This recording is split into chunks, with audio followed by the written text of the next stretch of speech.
Au menu de ce Weekly Tech, Emmanuel Macron a reçu Elon Musk à l'Elysée pour parler de la place de la France dans le monde de la tech. Tesla bientôt en France. On enchaînera avec Nintendo qui mène un combat depuis des années contre les émulateurs. Zelda Tears of the Kingdom était la goutte d'eau qui les a forcés à agir. Puis Tesla sort une vidéo en mode Boston Dynamics avec ses robots, mais c'est décevant. Et enfin, YouTube est sur le point de vous obliger à regarder des publicités de 30 secondes non skippables si vous êtes sur une télévision. Allez, le Weekly, c'est parti!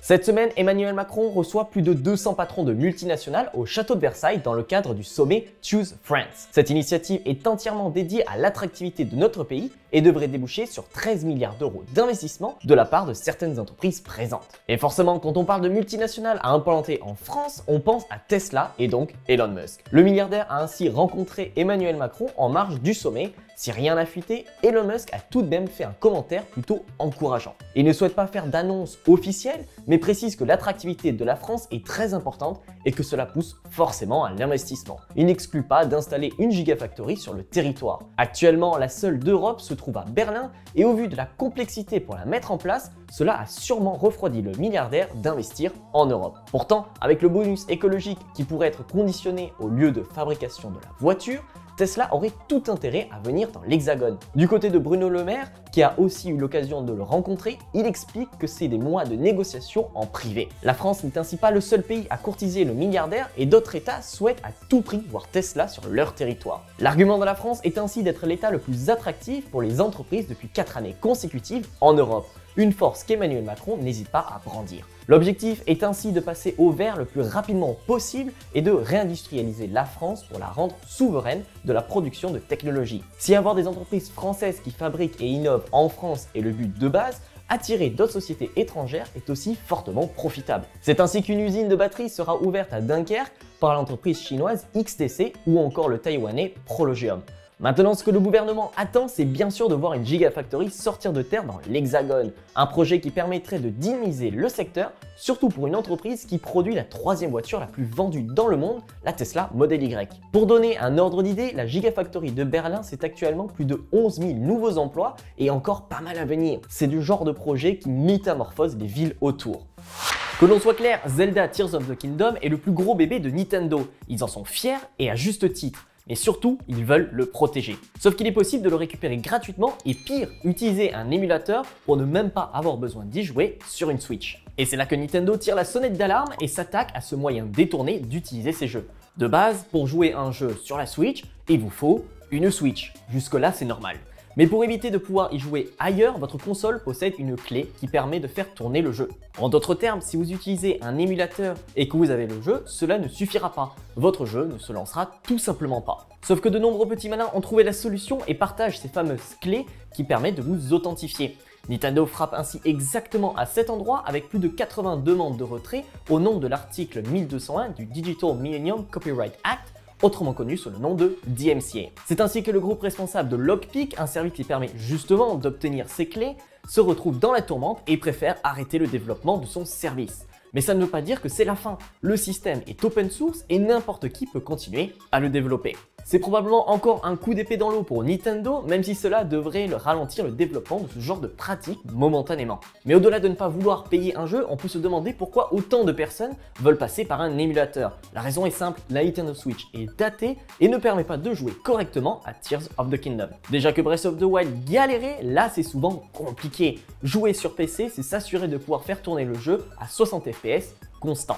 Tant que Nintendo ne sort pas une nouvelle console plus performante, la tendance à l'émulation sur ces gros jeux ne fera qu'augmenter. C'est une sorte de zone grise aux yeux de la loi, même si Nintendo trouvera toujours un moyen de vous tomber dessus. Le plus gênant pour la firme japonaise était ainsi de voir son jeu disponible plusieurs jours avant le lancement sur des plateformes de téléchargement. Mais au final, vous avez joué à Tears of the Kingdom? Vous seriez prêt à installer un émulateur pour y jouer de façon optimale? Dites-le nous en commentaire.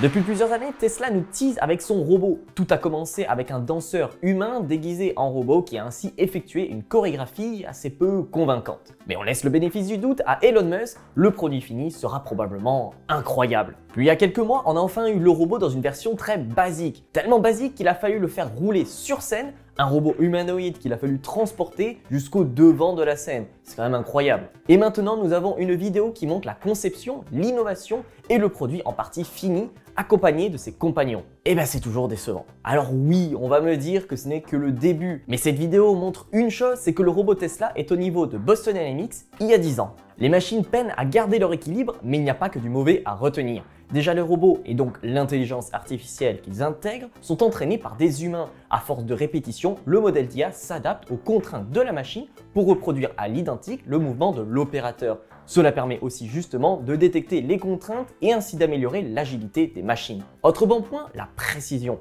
C'est un facteur essentiel pour que de telles machines aient une utilité dans le monde réel. Le test est ainsi fait sur un œuf afin de prouver que la jambe robotique est capable de s'arrêter à temps tout en touchant l'œuf sans le casser. Donc d'un côté, on a un robot ultra précis pour manipuler des objets avec finesse, et de l'autre, sur des mouvements dits basiques comme marcher, c'est très mécanique. Alors évidemment que le fait de marcher est complexe et surtout pas du tout optimisé. Cela demande beaucoup d'équilibre. Enfin, le dernier point important est la cartographie 3D de l'espace environnant. Le robot est capable d'observer et d'enregistrer en mémoire tous les lieux explorés. Finalement, ce que l'on regrette, c'est vraiment le manque cruel d'agilité. Il n'y a pas plus robotique que les robots Tesla. Quand d'un côté, Boston Dynamics est capable de faire des machines qui dansent et semblent vivantes, on a de l'autre une entreprise cotée à plusieurs milliards de dollars avec des moyens d'innovation colossaux qui ne parvient pas d'atteindre leur niveau. Et vous, impressionné ou déçu par l'avancée de la robotique selon Tesla? Dites-le nous en commentaire.